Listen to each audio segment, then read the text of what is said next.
परीक्षेपूर्वीचे मानसिक स्वास्थ्य. आज मी तुमच्याशी बोलणार आहे परीक्षेपूर्वीचे मानसिक स्वास्थ्य आपण कसे राखू शकतो याबद्दल.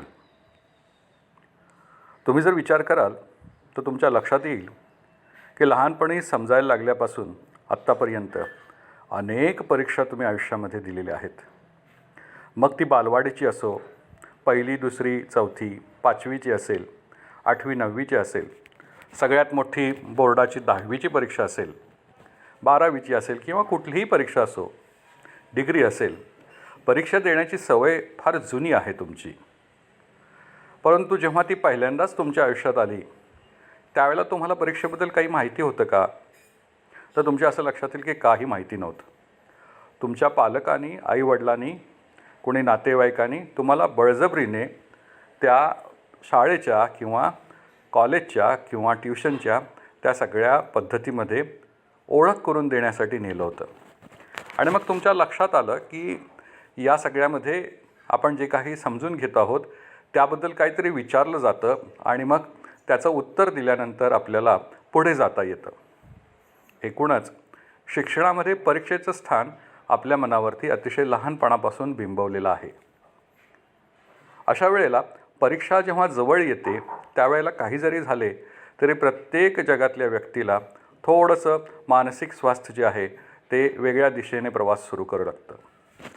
कधी खूप अस्वस्थता असते, कधी खूप राग आलेला असतो, कधी खूप वाईट वाटत असतं किंवा कधी खूप उत्साहसुद्धा असतो. पण गंमत अशी आहे की आपण जे शिकलेले आहोत ते सगळं सांगण्याची जणू आपल्याला इच्छा असते. सगळ्या जगाला सांगायचं असतं की हां, हे माझं ज्ञान आहे आणि हे मी शिकलो आहे. परंतु आपण जसे शिकलेले आहोत, आपल्याला जे सांगायचं आहे तेच परीक्षेमध्ये विचारलं जातं असं आत्तापर्यंत कधी झालेलं नाही. आजचा प्रसंग वेगळा आहे. आपल्याला अचानकपणे आपल्या अनेक वर्षे चालत आलेल्या परीक्षा पद्धतीपासून दुसऱ्या प्रकारच्या परीक्षा पद्धतीमध्ये थोडंसं सक्तीनं ढकलण्यात आलेलं आहे. अर्थात हे कुणाच्या एकाच्या इच्छेने किंवा कुणाच्या तरी विरुद्ध अशामुळे ठरलेले नाही. तर या वर्षातली ही जी परिस्थिती आहे, प्राप्त परिस्थिती आहे, त्या परिस्थितीमुळे हा निर्णय घेण्यात आला आहे. त्यामुळे सगळ्यात पहिला गोंधळ जो होतो तो असा आहे की मग ज्याची मला सवयच नाही, ज्याचा माझा काही संबंधच नाही, अशा पद्धतीने माझे जर मूल्यमापन झाले तर, आणि मला जर इतका अभ्यास करूनसुद्धा त्याचं उत्तर आलं नाही तर काय होईल, हा सगळ्यात मोठा मानसिक स्वास्थ्यामधला मुद्दा असतो. आणि तो फक्त परीक्षेपुरता नसतो तर एकूण सगळ्याच आयुष्यामध्ये हे झालं नाही तर, जर आणि तर, याच्यामुळे आपलं मन खूप अस्वस्थ आणि अस्थिर असतं. परीक्षेपूर्वी आपल्याला मानसिक स्वास्थ्य टिकवण्यासाठी काय करायला हवं, तर आपण हे लक्षात घेतलं पाहिजे की अधिकृतपणे आपण एकूण किती विषयांची परीक्षा देणार आहोत. जर तुम्ही विचार कराल तर तुमच्या लक्षात येईल की कुठलीही सेमिस्टर असो, वार्षिक असो किंवा तिमाही असो, मिड टर्म असो, या प्रत्येक परीक्षेमध्ये निश्चितपणाने काही संपर्काचे तास ठरलेले असतात आणि त्याचा शिक्षण देणाऱ्या लोकांनी विचार केलेला असतो. आणि त्यानुसार इतके तास शिकल्यानंतर 2 तास, 1 तास, 3 तास या पद्धतीने आपल्या या सगळ्या प्रकारामध्ये त्या संपूर्ण शिकलेल्या गोष्टींवर आधारित प्रश्न विचारले जातात. याचा अर्थ परीक्षेचा कालावधी काही वेळेला 1 तास असतो, 2 तास असतो, 3 तास असतो. याचा अर्थ वर्षभर, 6 महिने, 3 महिने, आठवडाभर, 1 महिना जे काही आपण त्या विषयाला धरून केलं त्याबद्दल काहीतरी चर्चा किंवा प्रश्न या परीक्षेमध्ये असतात. म्हणजे आता याची तर सवय आपल्याला आहेच. परंतु बऱ्याचदा एकूणच आपलं मूल्यमापन चांगलं आणि व्यवस्थित व्हावं आणि आपला एकूण विकास व्हावा यासाठी परीक्षेमध्ये अनेक प्रकार वापरले जातात. आणि आपण हे पाहतोच आहोत की आपली मूलभूत शिक्षण व्यवस्था जी आहे त्याच्यामध्ये वर्णनात्मक आणि विस्तृत आणि एकत्रित असा विचार करणारी विचारांची आणि प्रश्न विचारण्याची पद्धत आहे. त्यामुळे आपल्या भाषेमध्ये शॉर्ट क्वेश्चन, छोटा प्रश्न, गाळलेल्या जागा भरा असेल किंवा मग छोटी शॉर्ट नोट असेल किंवा मग आणखीन काहीतरी वेगळं असेल की ज्यामधून लहान मोठे प्रश्न तयार असतात आणि त्याप्रमाणे आपल्याला उत्तर द्यावी लागतात.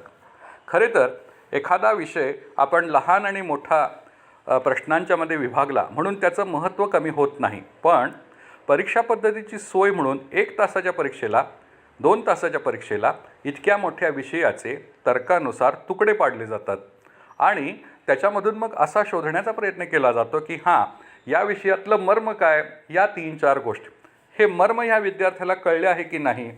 ते जर कळले असेल तर तो निश्चित हे शब्द वापरेल किंवा हे उत्तर देईल.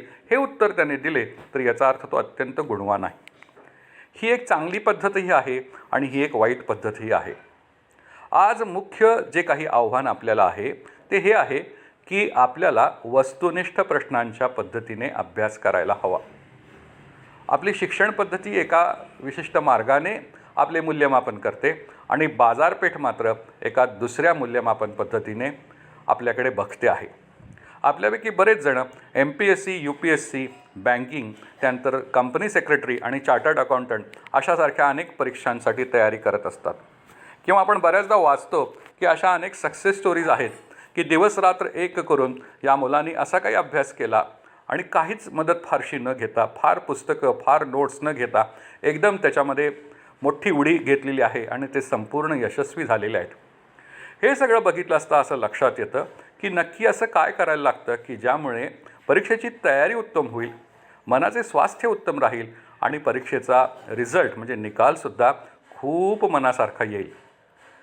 या मनाच्या दृष्टीने या सगळ्याकडे बघितले तर असे लक्षात येते की शिकणाऱ्याचे म्हणजे विद्यार्थ्यांचे परीक्षेबद्दल, परीक्षा पद्धतीबद्दल, शिक्षकांच्याबद्दल, शिक्षण पद्धतीबद्दल, मित्र, त्याचबरोबर तज्ज्ञ आणि इतर जगाबद्दलच्या अनेक कल्पना किंवा विचार यामध्ये खूप अंतर किंवा गैरसमज असतात आणि हे गैरसमज मनात ठेवूनच आपण आपल्या मनाला त्रास देत असतो, ताण देत असतो, चुकीची, खोटी आणि विचित्र तुलना करत असतो आणि मग तर काय होईल, मग काय होईल, तर काय होईल, मग काय होईल यासारख्या मनात चाललेल्या द्वंद्वामुळे जो काही अभ्यास खरं तर सहजपणे पटकन होऊ शकेल, तासाभराच्या परीक्षेमध्ये त्याची उत्तरं देता येतील, 2-3 तासाच्या परीक्षेमध्ये त्याची उत्तरं देता येतील, याबद्दल खूप गोंधळ, खूप ज्याला असं म्हणता येईल की अनावश्यक माहितीचा कचरा आपण मेंदूमध्ये साठवून ठेवलेला असतो.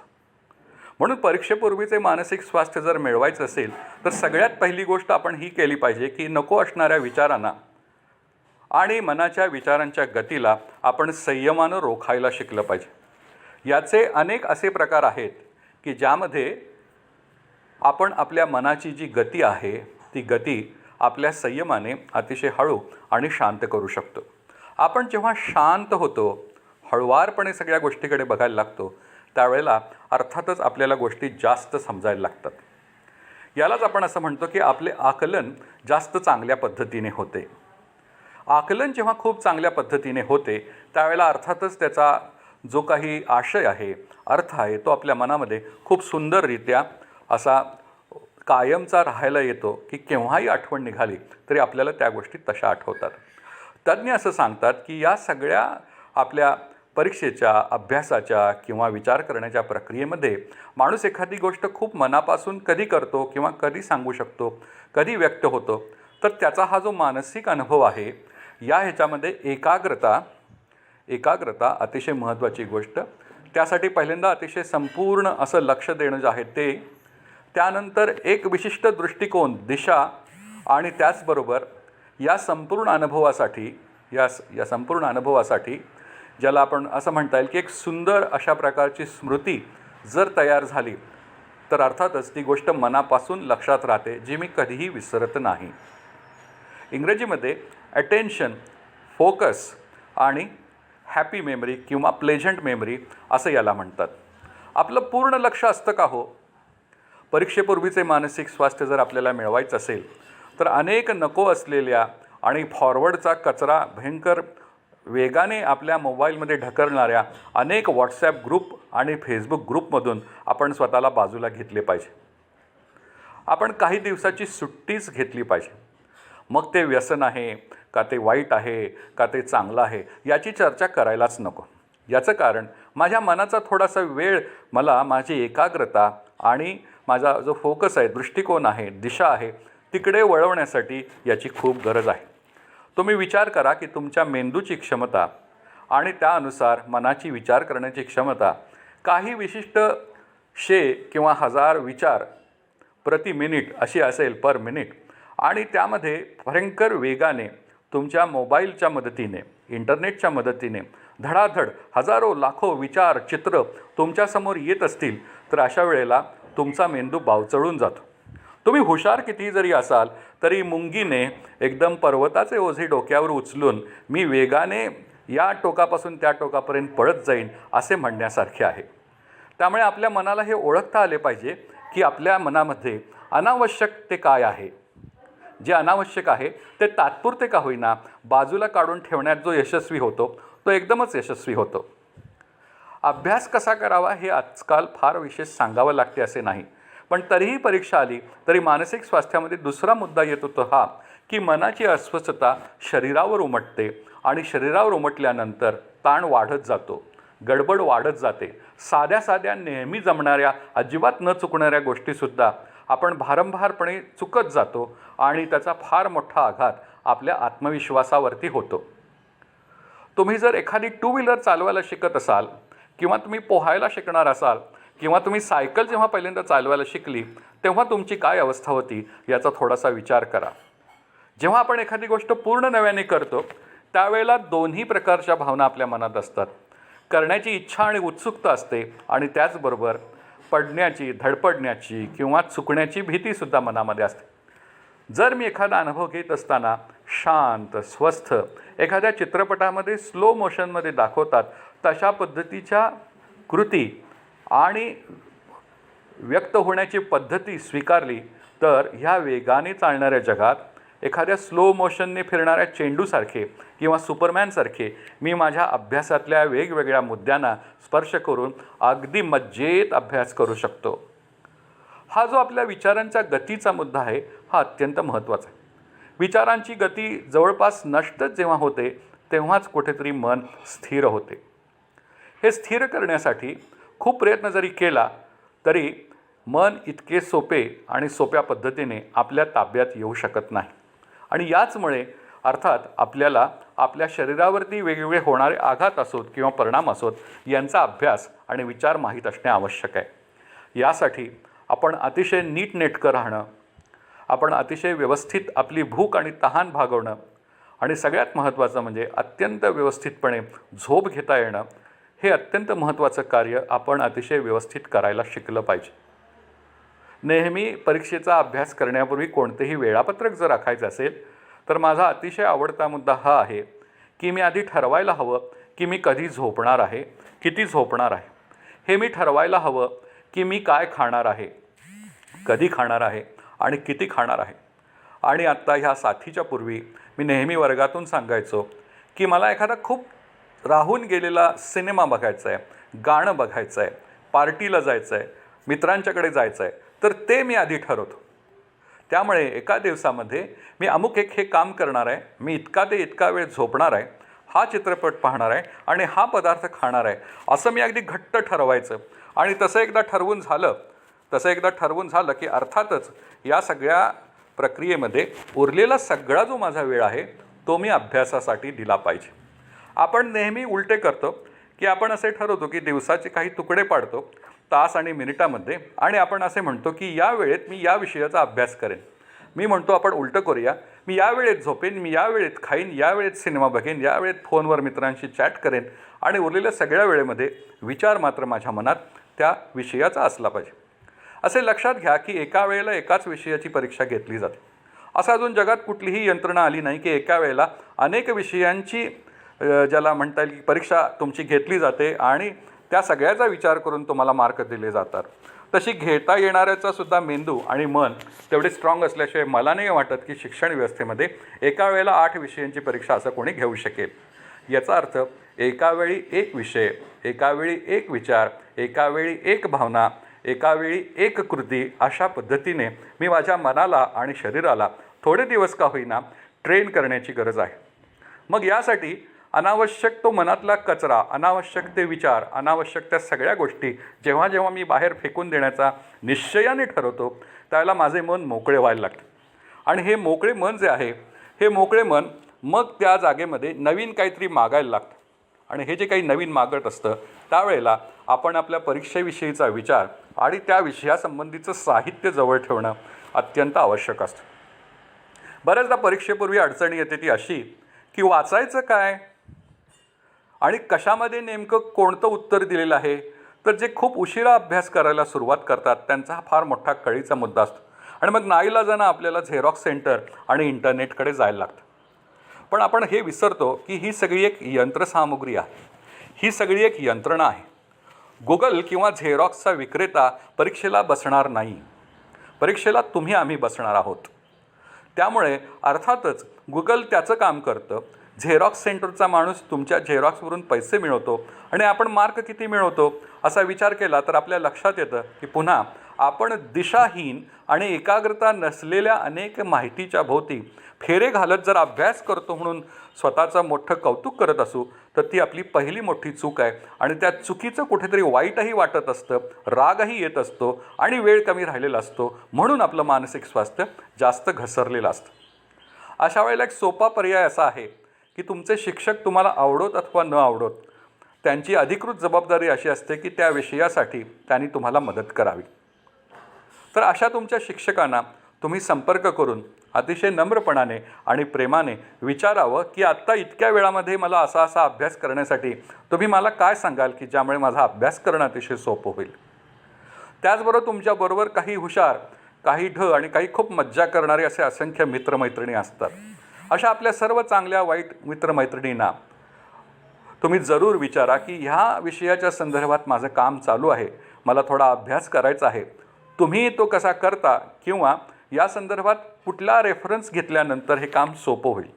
जगातल्या प्रत्येक विद्यार्थ्याला अभ्यासामध्ये शॉर्टकट मिळावा अशी खूप इच्छा असते आणि हमखास शिकवणारे आणि शिक्षण देणारे लोक सांगत असतात की याच्यामध्ये कुठलाही शॉर्टकट नाही, याच्यामध्ये कुठलंही हे नाही ते नाही, हार्डवर्क करा. अभ्यास करत असताना मानसिक स्वास्थ्याचा दुसरा मुद्दा हा असतो की आपण सारखी आपली तुलना इतर अभ्यास करणाऱ्या लोकांच्याबरोबर करत असतो. आपल्याला एकदा स्पेस म्हणजे संधी मिळाली, अवकाश मिळालं आणि दाखल झालेला असो आपण कोर्सला आणि परीक्षेचा फॉर्म भरणार असू तर आपण त्या लाखात, हजारात, शंभरात, 50त निश्चितच परीक्षार्थी म्हणून अधिकृतपणे सगळ्या गोष्टी वापरू शकतो आणि तयारी करू शकतो. शिक्षण घेण्यापासून कुणीही कुणाला अटकाव करू शकत नाही. अशा वेळेला कायम बरोबरच्या 49, 99 किंवा 999 किंवा 99,000 लोकांची तुलना करत बसणं जे मूर्खपणाचा उद्योग आहे. मन हे असं मध्ये मध्ये मूर्खपणा का करतं तर त्या मनाची अस्वस्थता तुम्हाला तसे करण्यास भाग पाडते. त्यामुळे कुठलीही तुलना न करता जर मी परीक्षेचा विचार करू शकेन तरच मला कुठलीही जगातली परीक्षा अत्यंत चांगल्या पद्धतीने देता येऊ शकते. त्यामुळे मनाचं स्वास्थ्य हे खूप महत्त्वाचं. त्या मनावरती केंद्रित करून संयम आणणं, शांत राहणं आणि सावकाश स्लो डाऊन पद्धतीने सगळ्या गोष्टींचा पुन्हा एकदा रिव्ह्यू घेणं किंवा ज्याला असं म्हणता येईल की संपूर्ण उजळणी करणं हे अत्यंत परीक्षेसाठी आवश्यक असतं. मग पहिल्या उजळणीत लक्षात येतं की आपल्याकडे काहीच नाही, दुसऱ्या उजळणीत 4-2 गोष्टी सापडलेल्या असतात, चौथ्या 5व्या उजळणीमध्ये अनेक गोष्टी सापडायला लागतात. जेव्हा सगळे मुद्दे आणि सगळ्या गोष्टी सापडतात मग ते नोट्स असतील, झेरॉक्स असतील, PDF असेल किंवा स्नॅपशॉट्स असतील, चॅटमधून आलेली माहिती असेल, मुले रेकॉर्ड करतात अलीकडे लेक्चर किंवा काय तो ऑडिओ असेल, यूट्यूबवरचा व्हिडिओ असेल, तर काय होतं की या सगळ्यातून खूप माहिती येते. पण ती माहिती जर नीट मेंदूमध्ये भरलेली नसेल तर परीक्षेच्या प्रश्नाला अनुसरून उत्तर देत असताना मेंदूचा भयंकर गोंधळ होतो. आपण मनाला त्रास देत नसून आपल्या मेंदूला आणि पर्यायाने आपल्या शरीराला खूप त्रास देत असतो, हे परीक्षा देत असताना लक्षात ठेवावे. त्यामुळे कोणतीही परीक्षा देत असताना आपण अतिशय तंदुरुस्त, सक्षम, शांतपणाने समोरच्या विषयाचा समाचार घेत आहोत ही भावना मनातून अजिबात काढता उपयोगी नाही. आपल्याला जे काही सिद्ध करायचं आहे ते प्रथम माझ्या मार्कलिस्टवरून मी दाखवेन, मग बाकीच्या गोष्टी, असा तुम्ही तुमच्याबद्दल विचार केला पाहिजे आणि ते सहज शक्य आहे. या ह्याच्यामध्ये मग पुन्हा बाजारपेठेमध्ये अनेक पुस्तकं, अनेक ट्युटर्स, अनेक काउन्सिलर्स बसलेले असतात. ते तुम्हाला तुमचं जे काही जगणं आहे ते सुसह्य करण्यासाठी मदत करतात. तुम्ही मदत घेऊ नये असा याचा अर्थ नाही, परंतु या मदत घेण्यामुळे अडचण अशी होते की कायम आपल्याला मदत घेण्याची सवय लागते. विचार करा, तुम्ही तरुण आहात, देशाचे आशास्थान आहात, तुमच्यावरती बरीच भिस्त आहे, तुम्ही मोठं व्हावं असं वाटतं, तुम्ही पैसे मिळावेत, गाडी घोडा घर हे इतकं सगळं मोठं व्हावं असं वाटतं. आणि असा एक तरुण माणूस एकदम कमकुवत होऊन परीक्षा आलेला असताना मात्र एकदम दिव्यांग झालेला आहे आणि कुणाची तरी मदत घेतो आहे, अशी एक कमकुवतपणाच्या विचाराची आणि भावनेची जी काही युक्ती तुम्ही वापरता, ही युक्ती मात्र तुमची प्रगती रोखते. तुम्हाला खरोखरच हा ताण असह्य झाला असेल तर निश्चित तुम्ही मदत घ्या, पण स्वतः प्रयत्न अजिबात न करता इथे तयार आहे तर जे तयार मिळते त्याच्या मागे जर मी फिरत असेल तर याचा अर्थ मी माणूस नसून मी जास्ती यंत्र बनत चाललो आहे. खरोखर मी स्वतः पण एक गुगलच्या सर्च इंजिनसारखा एक पोर्टल झालो आहे का व्हॉट्सअपवरच्या मेसेजसारखा नुसता माहिती फॉरवर्ड करणारा एक माणूस झालो आहे, याचा विचार करणे अत्यंत जरुरी आहे. या सगळ्याची चर्चा ज्यांना नको आहे त्यासाठी एक सोपा उपाय असा आहे की ज्या ज्या गोष्टींचा मोह होतो त्या गोष्टी बंद करा किंवा संयमाने कमी वापरायला सुरुवात करा. आपल्याला ती प्रसिद्ध गोष्ट माहीत असेल की संत एकनाथांच्याकडे एक बाई गेली आणि तिने सांगितले की हा माझा मुलगा आहे आणि हा सारखा गूळ खातो आणि गूळ खायचं काही सोडत नाही हा, आणि त्याच्यामुळे बघा त्याचं कसं हे झालं आहे आणि बघा ह्याला काहीतरी सांगा. संत एकनाथ म्हणाले की ठीक आहे, मी सांगतो त्याला, 8 दिवसांनी माझ्याकडे या. आणि मग संत एकनाथांनी 8 दिवसांनी त्याला बोलवलं आणि त्या बाई पुन्हा गेल्या त्या मुलाला घेऊन. 8 दिवसांनी मग त्यांनी सांगितलं की गूळ का खाऊ नये किंवा का खावा आणि त्याची समजूत काढ. त्या बाईने विचारलं की का हो, तुम्हाला इतका वेळ का लागला, तुम्ही का नाही सांगितलं. तर त्यांनी असा विचार केला, त्याने असं उत्तर दिलं की हा मुलगा गूळ का खात असेल आणि त्याने का सोडावा, यासाठी मी स्वतः आधी प्रयोग करून बघितला की गूळ खाऊन काय होतं आणि गूळ सोडल्याने काय होतं, आणि त्यानंतरच मी त्याला उत्तर देऊ शकलो. बऱ्याचदा शिक्षण घेत असताना आपले सगळे शिक्षक किंवा सगळे प्रश्न यांची उत्तरं पुस्तके, शिक्षक, इंटरनेट, गुगल किंवा सगळे देऊ शकतात असं नाही. आपली खरी उत्तरे आपण स्वतः अनुभवाने मिळवायची असतात. स्वतःला घेत असलेला अनुभव आपण टाळला आणि सारखा तो दुसऱ्याच्या खांद्यावरती हात ठेवून किंवा मदतीने पुढे जाण्याचा विचार आपण केला तर स्वतःला आपण कुठेतरी कमकुवत बनवत असतो. जर खरोखरच या बाजारपेठेतल्या गोष्टींनी मला मदत होत असेल तर मग माझे म्हणणे असे आहे की आपल्या मार्कलिस्टवरती सुद्धा आपल्या कोचिंग क्लास असेल किंवा कोण ट्युटर असेल किंवा काउन्सिलर असेल यांचं नाव नको का छापायला. एकदा यश मिळाल्यानंतर आपल्याला ते नको असतं. याचं कारण आपली ती एक तात्पुरती सोय असते. हा जो मनाचा कमकुवतपणा आहे याला आपण विरोध केला तर आपले मानसिक स्वास्थ्य जास्त चांगले राहू शकते. आपण काउन्सिलरची मदत घेऊ नये असे अजिबात नाही, गाईड्स ट्युटर्स वापरू नयेत असे अजिबात नाहीत. काही वेळेला खरोखर कोचिंगची गरज असते तर निश्चित मदत घ्यावी. पण मुले या साधनांचा खूप चुकीचा असा अभ्यास करतात किंवा चुकीची तुलना करतात. टीचिंग आणि कोचिंग याची तुलना करतात आणि या सगळ्यामधून मग स्वतःचीच काहीतरी विचित्र मते तयार करतात, ज्या मतांच्या आधारावरती ते वागतात आणि ते वागत असताना त्यांच्या वागण्याचा, बोलण्याचा आणि लिहिण्याचा त्यांच्या परीक्षेशी काही संबंध असत नाही. परीक्षेमध्ये तुमचा दिलेला सिलॅबस, अभ्यासक्रम, त्याची असलेली युनिट्स किंवा मॉड्यूल्स आणि काळाच्या एकूणच सगळ्या प्रवाहामध्ये कुठलंही सेमिस्टर असेल, वर्ष असेल तर एकूण संपर्क तासांमध्ये, इतक्या संपर्क तासांमध्ये जे काही तुम्ही त्या युनिटमधून शिकला असाल त्याच्यावर आधारित प्रश्न असतात. प्रश्नांना तुमचा रोल नंबर माहीत नसतो, विषयाला तुमचं नाव माहीत नसतं, तज्ज्ञांना तुम्ही कोण काय धडपडताय हे कळत नसतं, काहीही संबंध नसतो. याचा अर्थ तिथे फक्त भाषा, त्यानंतर शब्द, त्यामधील तर्क आणि त्याचे मर्म तुम्हाला समजले आहे किंवा नाही इतकेच फक्त तपासणारी यंत्रणा म्हणजे आपली परीक्षा असते.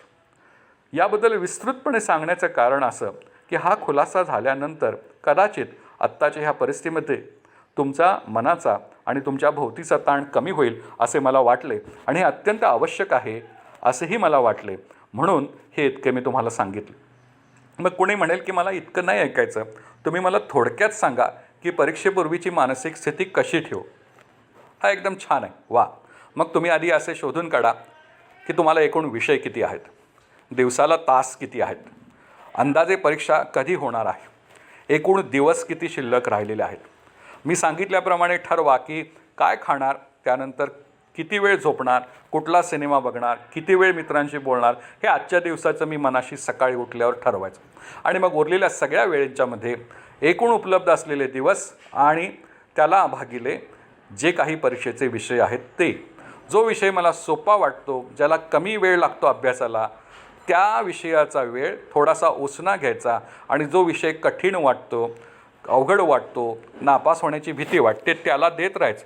या पद्धतीने आपण संपूर्ण वेळ अभ्यासाबद्दल विचार आणि चर्चा करत राहाल आणि ज्या वेळेला खायचं त्यावेळेला खायचं, ज्या वेळेला झोपायचं त्यावेळेला झोपायचं, सिनेमा बघायचा. आता कदाचित यूट्यूब किंवा नेटफ्लिक्सवर बघत असाल तर बिनधास्त बघा.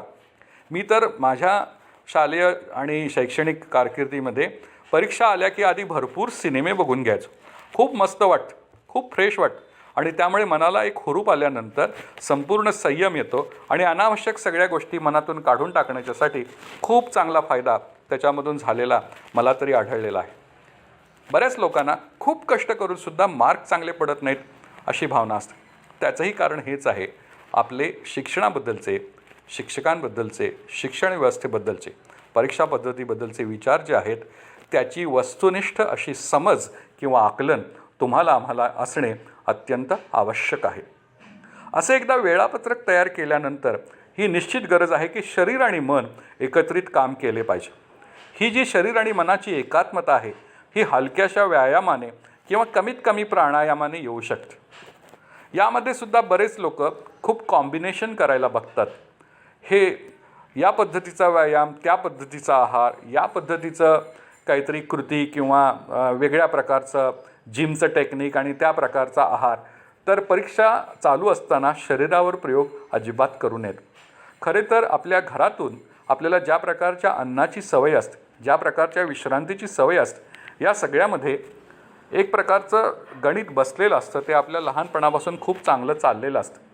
हे जे आपलं मन असतं याला खूप बाहेर फिरायचं असतं, बाहेरचं खायचं असतं, चटकदार पदार्थांची चव जिभेवर असते. अशा सगळ्या विचार आणि भावनांच्यामुळे इकडे तिकडे फिरत असतं. मनाला इकडे तिकडे भरकटवणाऱ्या सगळ्या गोष्टींच्यापासून लांब राहण्यासाठी जे उपलब्ध आहे आणि त्यातलं उत्तम जे काय आहे असा आहार, वेळच्या वेळी झोप आणि ज्या वेळेला जे ठरवलं आहे तेच करण्याचा प्रयत्न, हे करणार आणि नक्की करणार असं तुम्ही जर ठरवलं तर तुमच्या लक्षात येईल की परीक्षेपूर्वीचं मानसिक स्वास्थ्य अत्यंत चांगल्या पद्धतीनं राहू शकतं. एकच मुख्य अडचण सध्या आता सगळीकडे चर्चा केली जात आहे ती अशी की होणारी ऑनलाईन परीक्षा ही वस्तुनिष्ठ प्रश्नांची असल्यामुळे त्याची तयारी मी कशी करू. बऱ्याचदा एखादी नवीन कोणतीही गोष्ट येत असेल तर त्याला मनातून विरोध असतो, रेजिस्टन्स असतो. कुठलाही बदल घडत असताना प्रत्येक माणसाची अवस्था ती असते. अशा वेळेला तो बदल नक्की काय आहे, तो कसा होणार आहे याबद्दलची वस्तुनिष्ठ माहिती मी घेतली आणि त्याचा नीट अभ्यास केला तर मला खात्री आहे की आपण अतिशय चांगल्या पद्धतीने या गोष्टी करू शकतो. परीक्षा देत असताना तुमचं वय काय आहे या गोष्टीचा मुद्दासुद्धा सगळ्यांनी विचारात घेतला पाहिजे. कुठल्या वयामध्ये आपल्या शरीरात आणि मनामध्ये कुठल्या प्रकारची एकूणच रासायनिक आणि भावनिक क्रियाप्रतिक्रिया होत असते याबद्दलचे ज्ञान जर आपल्याला पूर्ण नसेल तर आपल्याकडून चुका होऊ शकतात. बऱ्याचदा खूप तीव्रतेने अभ्यास करणारी मुले ऐन वेळेला सगळ्याच गोष्टी विसरू शकतात. बऱ्याचदा खूप अभ्यास न केलेली मुले ऐनवेळी चमकल्यासारखे एकदम छान पेपर लिहू शकतात. या सगळ्या बऱ्या वाईट अनुभवांचा विचार करता, अनेक परीक्षा दिलेल्या लोकांचा इतिहास बघता एक लक्षात ठेवा की परीक्षेचा रिझल्ट शेवटी अत्यंत छोट्या अशा 1 सेंटीमीटरच्या चौकोनामध्ये त्या विषयाच्या खाली पडलेल्या मार्कांच्या स्वरूपात जगाला दिसणार असतो. अशा गोष्टीचं महत्त्व किती घ्यायचं आणि त्याचा ताण किती डोक्यावर घ्यायचा याचा विचार तुमचा तुम्ही करा. शेवटी एक गोष्ट लक्षात ठेवा, मानसिक स्वास्थ्य परीक्षेचे असो किंवा स्वतःचे असो, मनात त्रायते इति मंत्र हा असं म्हटलं जातं. मनाला जो तारून नेतो तोच खरा जगण्याचा मंत्र. याबद्दल खूप गांभीर्याने विचार करा. पुन्हा पुन्हा हवे तर हे माझे विचार तुम्ही ऐकण्याचा प्रयत्न करा आणि मला सांगा की तुमची परीक्षा आता तुम्ही कशी द्याल ते. धन्यवाद.